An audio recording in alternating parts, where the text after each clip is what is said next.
Assalamualaikum warahmatullahi wabarakatuh.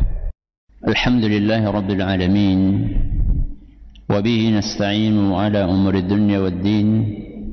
Wa sallallahu ala nabiyyina wa sayyidina Muhammadin wa ala alihi wa sahbihi ajma'in. Amma ba'd.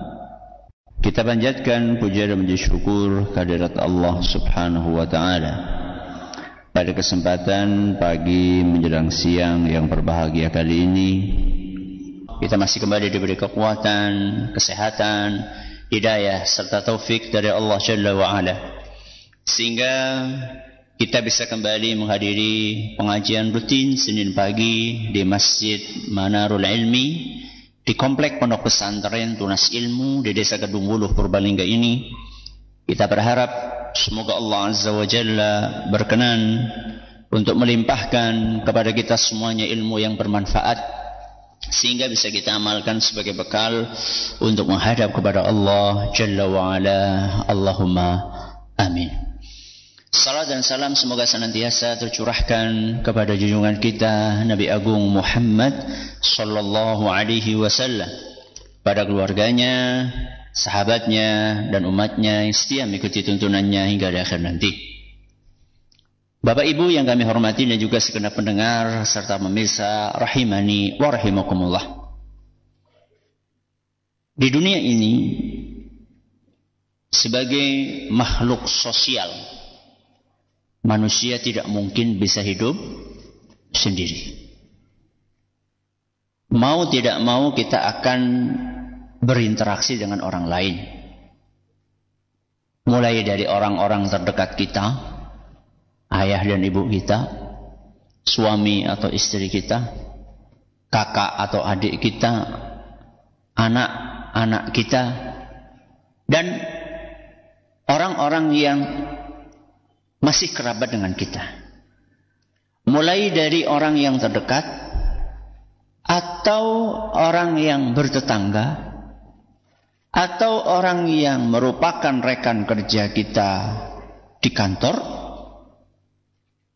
atau orang yang kita temui di jalanan, di bus, di pasar, di tempat-tempat umum yang kita nggak kenal sama sekali.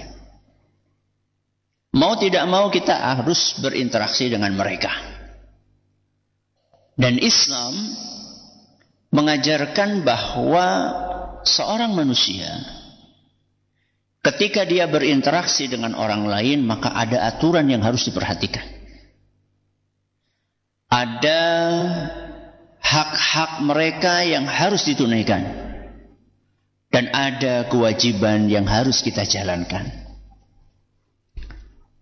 Dan tentunya hak satu orang dengan orang yang lain berbeda-beda. Kewajiban kita kepada orang yang kita kenal dengan yang tidak kita kenal tentu tidak sama. Kewajiban kita kepada orang yang punya hubungan darah dengan kita itu tidak sama dengan kewajiban kita terhadap orang yang tidak punya hubungan darah dengan kita. Tapi yang perlu difahami bahwa semakin dekat hubungan seseorang dengan kita, semakin dekat hubungan seseorang dengan kita, maka hak dia atas kita semakin besar. Semakin dekat hubungan seseorang dengan kita, maka hak dia atas kita atau kewajiban yang harus kita tunaikan kepada dia akan semakin besar. Sehingga besar mana haknya bos atau haknya bapak dan ibu kita?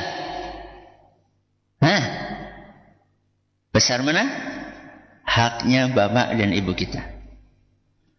Lebih besar mana haknya suami dan istri atau haknya teman arisan? Suami dan istri. Besar mana haknya anak atau haknya teman grup WA? Haknya anak. Lebih besar mana? Haknya adik dan kakak kita atau haknya teman dolanan darah? Hah? Apa teman mancing? Lebih besar haknya kakak dan adik kita. Pahami itu. Kenapa harus kita pahami? Karena realitanya, kenyataannya, justru malah tidak sedikit orang-orang terdekat tadi yang malah sering mengalami perilaku tidak terpuji dari kita. Tidak jarang ayah dan ibu jadi korban dari perilaku buruk siapa? Anaknya. Padahal anak punya kewajiban yang sangat besar kepada siapa? Orang tuanya. Betapa banyak anak yang jadi korban buruk, korban perilaku buruk bapak dan ibunya. Padahal hak anak atas orang tuanya sangat besar. Betapa banyak suami yang jadi korban perilaku buruk siapa? Istrinya. Padahal kewajiban istri kepada suami sangat besar. Atau sebaliknya, ben adil. Betapa banyak istri yang jadi korban perilaku buruk suaminya. Padahal hak istri atas suaminya sangat besar. Betul atau tidak, Bu? Wah, semangat ibu-ibu. Ini adalah realita pahit. Pahit atau manis? Pahit. Ketemu sama teman mancing bisa senyum. Kok ketemu sama istri sendiri tidak bisa senyum? Ada suami kayak gitu, Bu? Hah, banyak. Tekang ini apa lagi, Bu? Ya. Ada orang tua begitu ramah ketika menemui tamu, tapi nggak bisa ramah ketika bercengkerama dengan putra dan putrinya. Padahal tamu itu nggak ada hubungan darah sama dia. Padahal tamu itu nggak dia kenal. Kenapa kepada darah dagingnya, putra putrinya sendiri nggak bisa ramah, nggak bisa halus, nggak bisa senyum? Padahal anak-anak itu setiap hari bersama kita di rumah. Sedangkan tamu itu paling cuma setahun sekali datang ke rumah kita. Ketahuilah Bapak dan Ibu yang kami hormati, para pendengar, para pemirsa. Apa yang kita lakukan hari ini di dunia ada pertanggungjawabannya di akhirat. Saya ulangi. Apa yang kita lakukan hari ini tengpun di dunia ada pertanggungjawabannya kapan? Di akhirat. Jangan pernah berpikir bahwa perilaku kita di dunia itu gak ada konsekuensinya di akhirat. Apa yang kita lakukan di dunia ini ada akibatnya di akhirat. Apalagi seandainya yang kita lakukan itu adalah perbuatan zalim. Dan itu sayangnya sering terjadi terhadap orang-orang yang sangat dekat dengan kita. Seperti yang tadi saya sampaikan, anak mendolimi orang tuanya, orang tua mendolimi anaknya, suami menzalimi istrinya, istri menzalimi suaminya, adik menzalimi kakaknya, kakak menzalimi adiknya. Betapa banyak kejadian itu di dunia nyata. Ketahuilah jamaah yang kami hormati, bahwa perbuatan zalim itu akibatnya mengerikan. Perbuatan zalim akibatnya apa? Mengerikan. Di dunia atau di akhirat? Di dunia atau di akhirat? Di dunia dan di akhirat.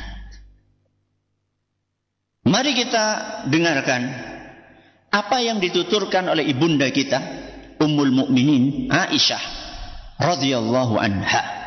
Beliau bercerita, pada suatu hari ada seorang pria duduk di hadapan Nabi kita Muhammad sallallahu alaihi wasallam. Untuk apa? Ternyata beliau pengen konsultasi. Pria ini menemui Nabi SAW karena pengen apa, Bu? Konsultasi. Konsultasi tentang apa? Tentang budak-budak yang dimilikinya. Jadi pria ini di rumah punya apa, Bu? Budak-budak. Dan budaknya itu enggak satu dua. Budaknya banyak. Tapi kata pria itu, sayangnya budak-budak saya ini selalu bikin masalah. Bikin apa, Bu? Masalah. Sering bohong. Ya, ngomong nggak sesuai dengan realita, sering berkhianat, ya, ngambil barang milik majikannya. Kemudian juga sering nggak patuh, ya, sering tidak patuh. Satu bohong, dua khianat, tiga tidak patuh. Terus kata pria itu, maka aku pun sering emosi. Ya, aku maki-maki dia dan aku pukuli budakku itu. Dari budaknya melakukan pelanggaran, bohong, khianat, enggak patuh. Majikannya bales. Apa yang dilakukan majikannya? Memaki-maki dan memukul. Lama-kelamaan karena itu sering terjadi, maka pria ini pun lantas bertanya-tanya. Bertanya-tanya tentang hal yang selama ini dia lakukan terhadap budak-budaknya. Pertanyaan itu dilontarkan kepada Nabi SAW. Wahai Rasul, cerita dia. Cerita tentang perilaku budaknya dan apa yang dia lakukan kepada budaknya. Wahai Rasul, kira-kira nanti di akhirat seperti apa pertanggungjawabanku di hadapan Allah? Inilah yang seharusnya dipikirkan oleh kita masing-masing. Jadi pria ini, majikan ini, itu contoh yang baik buat kita. Contoh yang baik untuk introspeksi diri. Jadi selama ini kita melakukan A, B, C, D ini, nanti kira-kira di akhirat seperti apa pertanggungjawabannya? Maka apa jawaban Nabi SAW? Wahai fulan, nanti di akhirat, perbuatanmu dan perbuatan budakmu akan ditimbang. Perbuatan budaknya apa tadi, Bu? Coba dengan ngantuk apa? Perbuatan budaknya apa tadi? Bohong, khianat, tidak patuh. Perbuatan majikannya apa? Memaki dan memukul. Semuanya akan ditimbang, kata Nabi SAW. Perbuatan-perbuatan buruk budakmu akan ditimbang. Hukuman yang kamu timpakan juga akan ditimbang. Lalu dilihat, ada tiga kemungkinan. Ada tiga kemungkinan. Kemungkinan yang pertama, hukumanmu sepadan. Hukumanmu sepadan. Sepadan dengan apa? Dengan kesalahan budakmu. Ditimbang sepadan. Kalau sepadan, kata Nabi SAW, nggak masalah. Nggak masalah. Kamu nggak dapat dosa, juga nggak dapat pahala. Impas. 50? 50?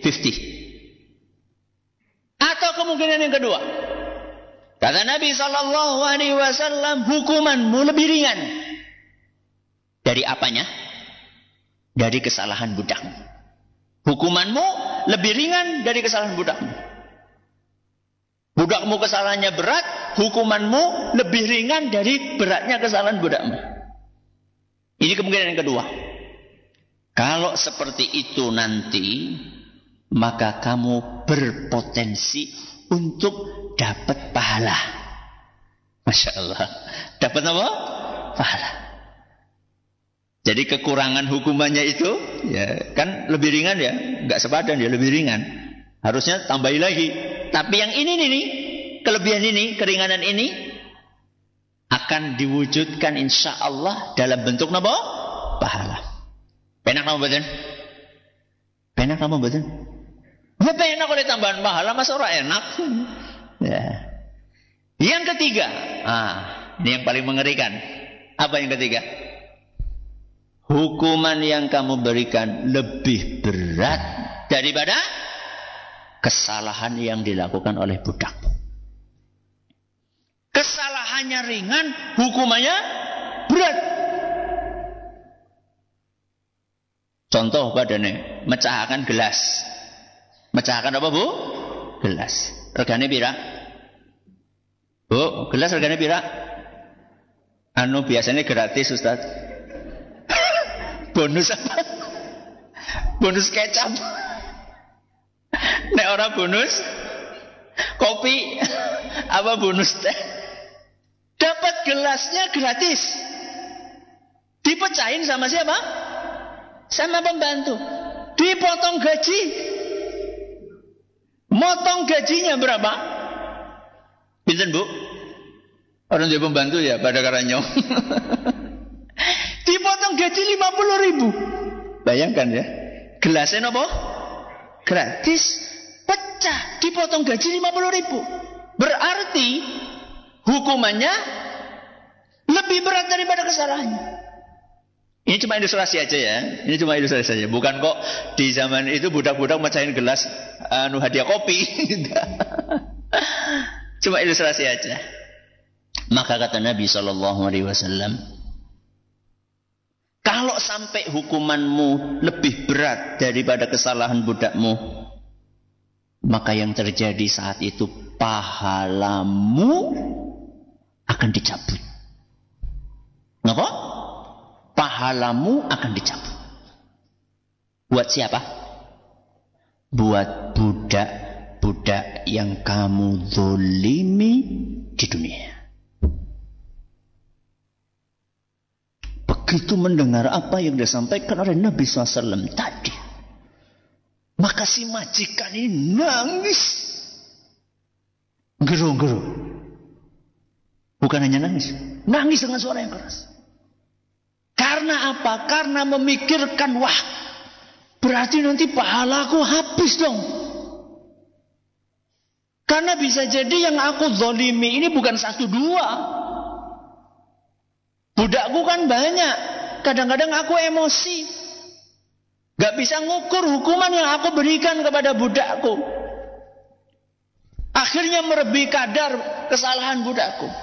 Dan nanti di hari kiamat akan ditebus dengan dicabutnya pahala yang capek-capek saya kumpulkan ketika di dunia. Pahala sholat, pahala apa malik? Puasa, pahala zakat, pahala banyak pahala yang susah payah aku kumpulkan. Diambili, dicabuti, kemudian dibagikan kepada budak-budak yang pernah kuzalimi. Nangis. Maka Nabi SAW pun bersabda, sini, kata Nabi SAW, apa kamu nggak pernah dengar firman Allah Azza wa Jalla? Apa kamu nggak pernah baca ayat Al-Quran yang bunyinya wa nadha'ul mawazinal qista liyaumil qiyamah?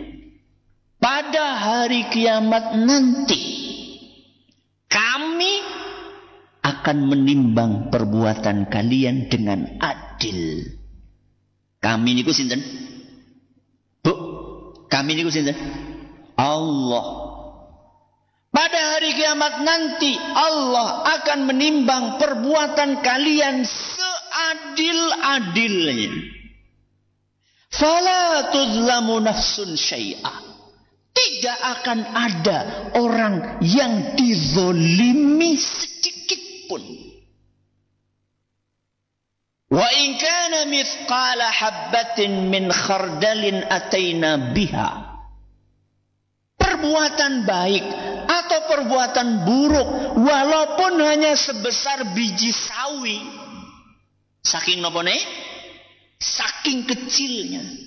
Itu akan didatangkan oleh Allah Subhanahu wa ta'ala dan diberi balasannya. Perbuatan baik sekecil apapun akan dibalas. Perbuatan buruk sekecil apapun akan dibalas. Lalu Allah tutup firman-Nya, wa kafa bina hasibin. Cukup kami yang akan menghitung perbuatan kalian. Kami niku sinten Bu? Allah Subhanahu wa ta'ala. Al-Quran surat Al-Anbiya ayat 47. Begitu mendengar ayat tadi, maka si majikan tersebut berkata, wahai Rasul, kalau memang seperti itu yang akan kualami nanti di akhirat, menurut aku solusi terbaiknya adalah kami harus pisah. Kami niku sinten berarti? Majikan dengan siapa? Budak-budak. Maka wahai Rasul, engkau menjadi saksi. Saksikan wahai Rasul, mulai detik ini seluruh budakku ini aku merdekakan semuanya. Aku bebaskan semuanya. Aku gak pengen dapat beban yang berat nanti di hari kiamat. Hadis riwayat Tirmidzi dan sanadnya dinyatakan sahih oleh Al-Albani. Bapak Ibu yang kami hormati, apa yang tadi kita dengar memberikan gambaran bahwa perbuatan zalim itu dampaknya mengerikan. Dampaknya mengerikan. Padahal hadis yang kita dengar tadi, perbuatan zalim siapa kepada siapa? Majikan kepada siapa? Budak. Perbuatan zalim majikan kepada budak. Saya tanya sama jenengan, seterata siapa? Bu, seterata siapa Bu? Seterata kasta. Ya, kasta siapa maning kita? Kastane budak kali kastane bojo. Itu lebih tinggi mana? Ya bojo. Itu belahan jiwa kita. Garwo, napa Bu garwo? Si garing nyawa. Budak itu bisa diperjual belikan. Budak itu seperti barang. Suami, istri, anak, bapak, ibu, kakak, adik. Itu bukan barang. Mereka itu manusia merdeka. Kalau perilaku kita kepada budak yang boleh diperjualbelikan saja, pertanggungjawabannya sedemikian detil, seperti yang tadi kita dengarkan. Apalagi perilaku kita kepada orang-orang terdekat kita. Jangan pernah berpikir bahwa perilaku kita kepada orang tua kita nggak akan kita pertanggungjawabkan nanti di akhir. Jangan berpikir bahwa perilaku kita kepada putra dan putri kita tidak akan kita pertanggungjawabkan di akhir. Jangan pernah berpikir perilaku kita kepada suami atau kepada istri kita tidak akan kita pertanggungjawabkan nanti di akhir. Jangan pernah berpikir bahwa perilaku kita kepada kakak atau adik kita tidak kita pertanggungjawabkan nanti di akhirat. Semuanya ada pertanggungjawabannya. Maka supaya nanti pertanggungjawaban kita ringan di akhirat, apa yang mesti kita lakukan? Apa yang mesti kita lakukan? Di hadapan jenengan ada berapa poin? 2 poin. Yang pertama, terus belajar. Yang kedua, selalu introspeksi. Yang pertama, terus nopo? Belajar. Belajar apa, Ustaz? Belajar apa hak dan kewajiban orang-orang terdekat itu. Kita punya bapak, punya ibu. Coba pelajari di dalam ajaran agama kita. Apa kewajiban anak kepada orang tuanya? Apa yang harus ditunaikan anak kepada orang tuanya? Pelajari itu. Kita sebagai orang tua, pelajari dalam agama kita. Apa kewajiban orang tua yang harus ditunaikan kepada putra dan putrinya? Pelajari itu. Kita sebagai suami, pelajari apa kewajiban suami kepada istrinya. Jenengan sebagai istri, pelajari apa kewajiban istri yang harus ditunaikan kepada siapa? Kepada suami. Jenengan sebagai kakak, sebagai adik, pelajari apa kewajiban yang harus ditunaikan oleh seorang kakak kepada adiknya dan oleh seorang adik kepada kakaknya. Pelajari itu semua. Supaya apa, Ustaz? Supaya kita jadi tahu apakah kewajiban-kewajiban itu sudah kita tunaikan atau belum. Kalau nggak belajar, kita mengira oh wis, padahal urung. Karena nggak ngerti. Itulah pentingnya ngaji. Itulah pentingnya ngaji, Bapak Ibu yang kami hormati, para pendengar, para pemirsa. Pentingnya kita hadir pengajian itu untuk mendengarkan apa yang disampaikan oleh guru kita, oleh ustadz kita. Begini loh, ibu-ibu, panjenengan itu punya kewajiban A, B, C, D yang harus jenengan tunaikan. Bapak-bapak, jenengan itu punya kewajiban A, B, C, D yang jenengan harus tunaikan. Anak juga demikian. Ya, orang tua juga demikian. Masing-masing dari kita akan mempertanggungjawabkan apakah kewajiban-kewajiban itu sudah kita tunaikan atau belum. Jangan dipikir suami yang menelantarkan istrinya itu nggak akan dituntut di akhirat. Ustaz, masa bojoku orang menuntut aku, Ustaz? Nggak mungkin, Ustaz. Bojoku wedi kok. Istri saya itu, Ustaz, takut banget sama saya, Ustaz. Nggak berani ngomong apa-apa sama saya. Itu di mana? Di mana, Bu? Dunia. Di akhirat. Di akhirat nggak ada. Semuanya berhak untuk menuntut. Istri boleh menuntut suaminya, suami boleh menuntut istrinya, anak boleh menuntut bapak dan ibunya, bapak dan ibu boleh menuntut anaknya. Semuanya sama di hadapan Allah Subhanahu wa taala. Dan di akhirat, penebusannya, cara menebusnya cuma satu. Napa? Barter dosa atau pahala. Itu saja. Di akhirat tebusan.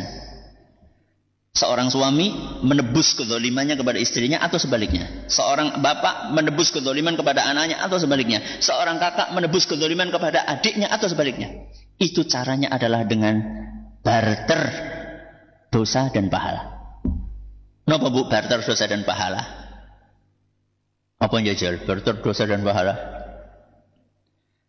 Orang yang zalim, pahalane dikurangi, dicabut. Diberikan kepada siapa? Yang dizolimi. Nek urung cukup, apa yang dilakukan? Dosa orang yang dizolimi diambil, dikurangi. Terus ditimpakan, dibebankan kepada orang yang menzolim. Kue tok bu, kue tok. Gak ada permintaan maaf, gak bisa minta maaf. Di akhirat sepurane gue gak bisa. Minta maaf itu cuma di mana? Di dunia. Kalau mau minta maaf berarti kapan? Kapan bu? Sekarang. Para gelem gawe kan kopi mau esuk. Siki njaluk ngapura karo sapa? Karo musuh. Panjenengan tadi pagi nggak mau ngantarkan ibunya, istrinya belanja, siki jaluk ngapura. Kon ngantar belanja, bojone malah lagi sibuk. Sibuk apa? Dolanan HP, sibuk. Minta maaf sekarang daripada nanti di akhirat terjadi barter apa bu?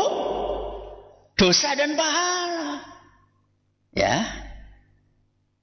Jadi yang pertama, apa solusinya?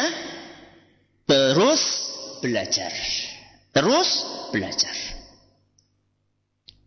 Jangan-jangan kita ini belum mendidik anak kita dengan baik. Mungkin. Ya. Jangan-jangan kita belum berbakti kepada orang tua kita. Mungkin. Jangan-jangan kita nih sebagai suami belum memberikan hak istri kita sepenuhnya. Mungkin. Jangan-jangan istri belum menunaikan kewajiban kepada suaminya dengan sepenuhnya. Mungkin. Kapan kita akan tahu itu? Kalau kita belajar.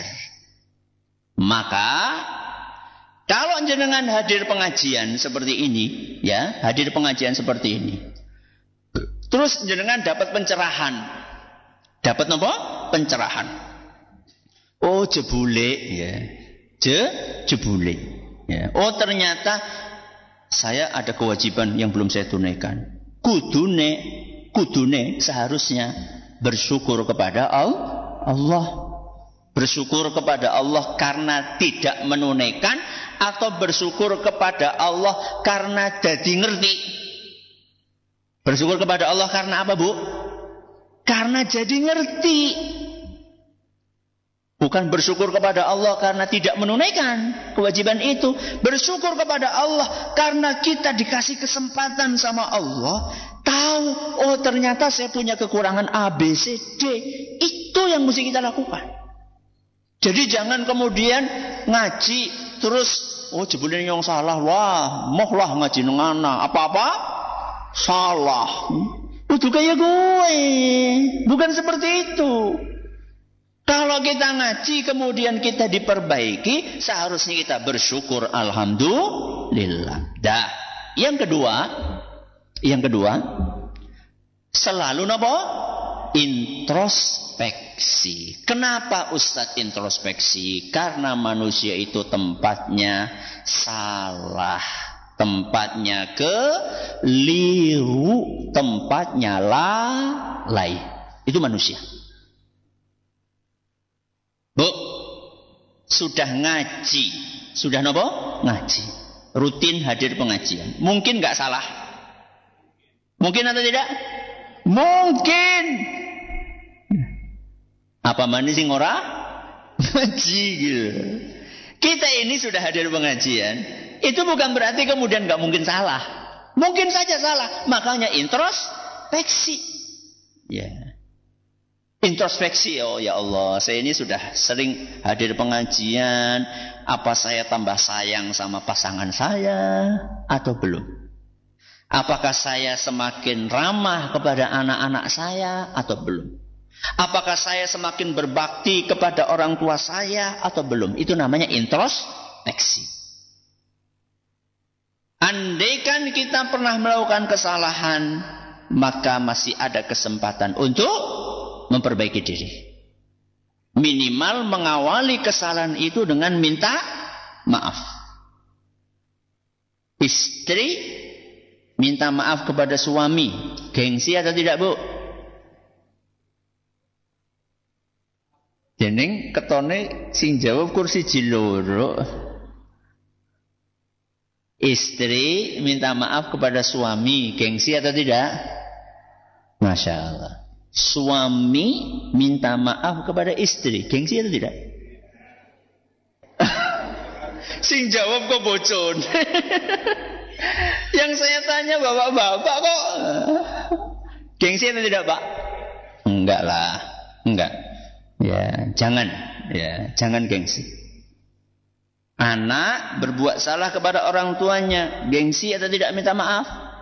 Enggak. Orang tua berbuat salah kepada anak, gengsi enggak minta maaf? Jangan gengsi. Jangan gengsi. Ya, pernah ya, ini kejadian nyata ya. Pernah. Kita kan kadang-kadang sama anak-anak ya, sama anak-anak apalagi anak masih kecil gitu ya. Itu kan suka bercanda ya. Suka apa? Bercanda. Kadang gemes sama anak kita. Ya. Pernah suatu saat sama anak yang terkecil, saya itu gemes gitu loh. Gemes, kemudian saya saya peluk ya, terus tapi agak kenceng gitu loh. Saya pegangnya agak kenceng di apanya? Di ini apa sih namanya? Di lengan anak saya. Terus dia bilang sakit. Apa? Sakit. Terus saya jawabnya gini, kan cuma bercanda, Nak. Enggak sakit. Abi, minta maaf. Minta maaf sama anak. Dijamin kalau Abi minta maaf ya, Nak ya. Abi salah. Maafan ya, Nak. Abi salah. Oh iya, enggak apa-apa. Terus dia langsung meluk. Langsung selesai masalahnya. Subhanallah. Kekuatan permintaan apa? Maaf. Jadi minta maaf. Salah minta maaf. Dan kalau kita, bapak atau ibu, terbiasa minta maaf kepada anak, maka anak, saya ulangi, urung loadingnya urung. Kalau bapak dan ibu terbiasa minta maaf kepada anak, maka anak akan ikut terbiasa minta maaf kepada siapa? Orang tua. Nyontoni sing bener. Nyontoni sing bener. Ya. Jangan gengsi untuk minta maaf.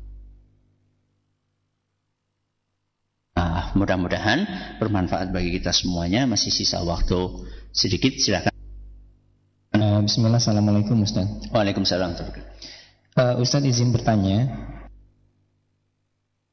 bagaimana menyatukan dua kewajiban yang bersamaan antara berbakti kepada orang tua, tinggal dekat dengan beliau karena ada rumah mbah yang kosong daripada mubazir. Sementara kami merasa sangat berat untuk meninggalkan Purbalingga karena dekat dengan pesantren Tunas Ilmu dan dekat dengan majelis ilmu lainnya. Apakah termasuk perbuatan zalim? Misalnya kami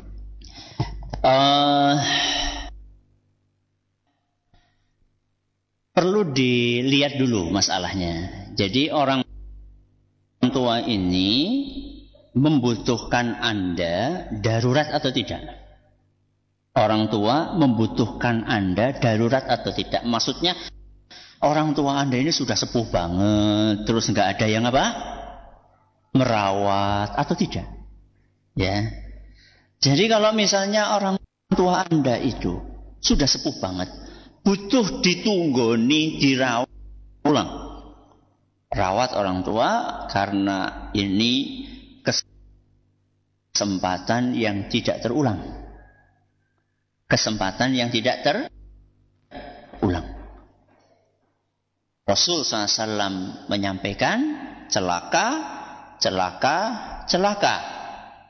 Anak yang diberi kesempatan oleh Allah bisa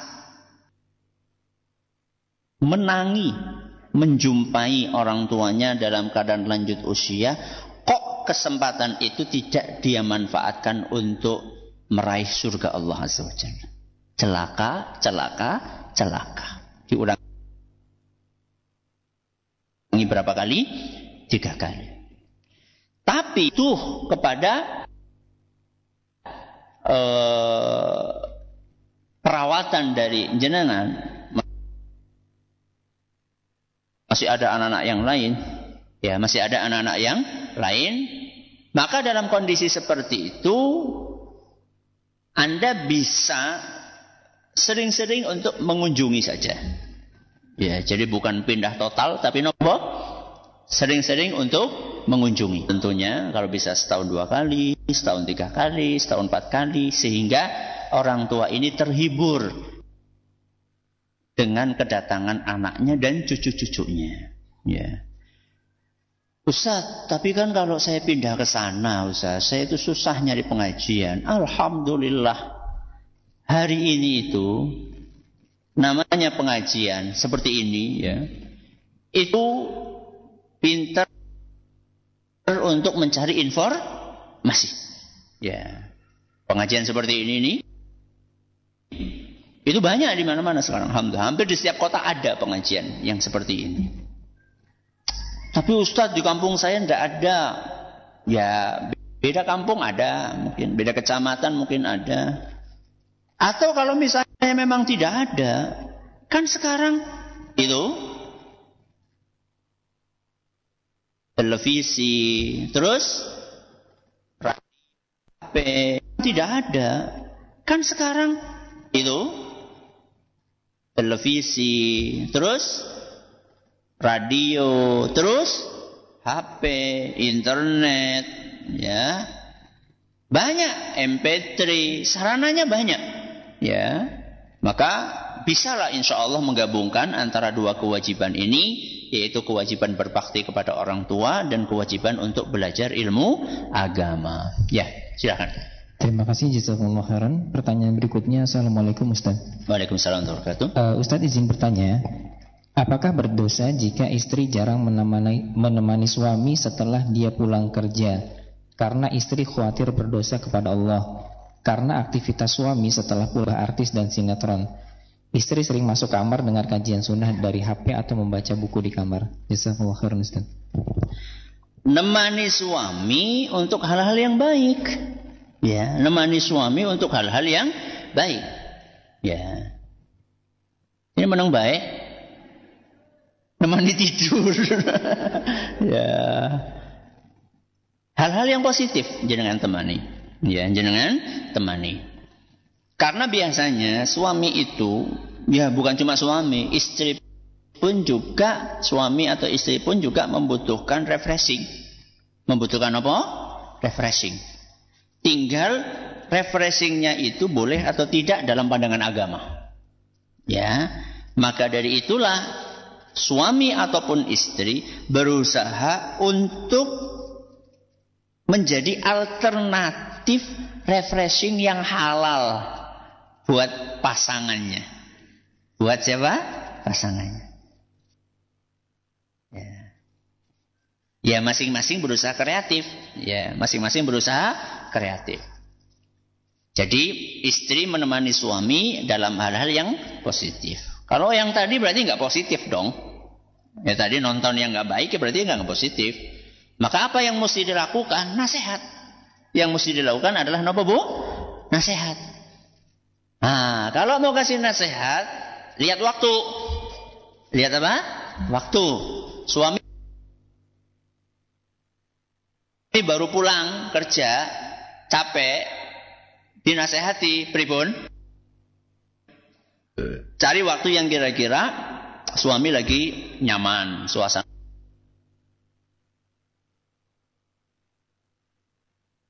hatinya. Milih waktu, milih kata.